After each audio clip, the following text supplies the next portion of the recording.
We hadn't seen each other in years, but when we reunited, something felt wrong. One friend was missing, at least, we thought she was. The more we remembered, the more we realized she hadn't just disappeared, she'd been erased. It had been over 20 years since I last saw my childhood friends. We'd all gone our separate ways after high school, but now, in our 30s, we were finally reuniting.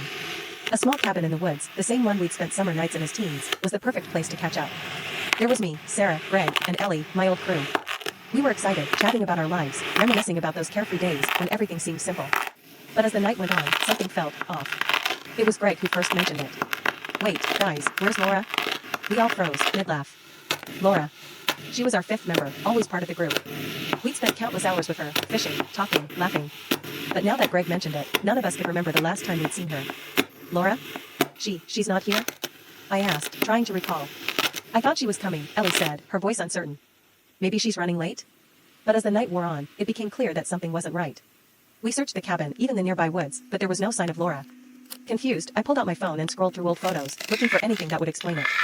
There, in the pictures from our childhood, was Laura, smiling, laughing, always there. But as I swiped through more, the photos of Laura started to look strange. In some, she was blurry, as if she didn't belong in the frame. In others, her face was distorted, like it had been smudged out. I showed the photos to the group. "What the hell is this?"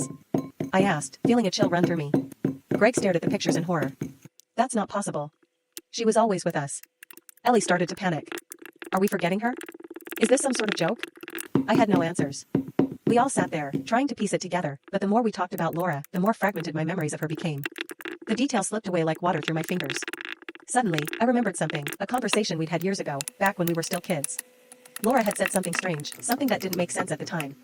"I don't think I'm supposed to be here," she had whispered, her voice trembling. I hadn't thought much of it then, but now, it felt like a warning.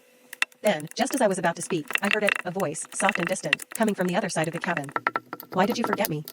We all turned, but there was no one there. And that's when I realized, Laura hadn't been forgotten. She'd been erased. Want part 2? Comment part 2, like and follow to not miss out.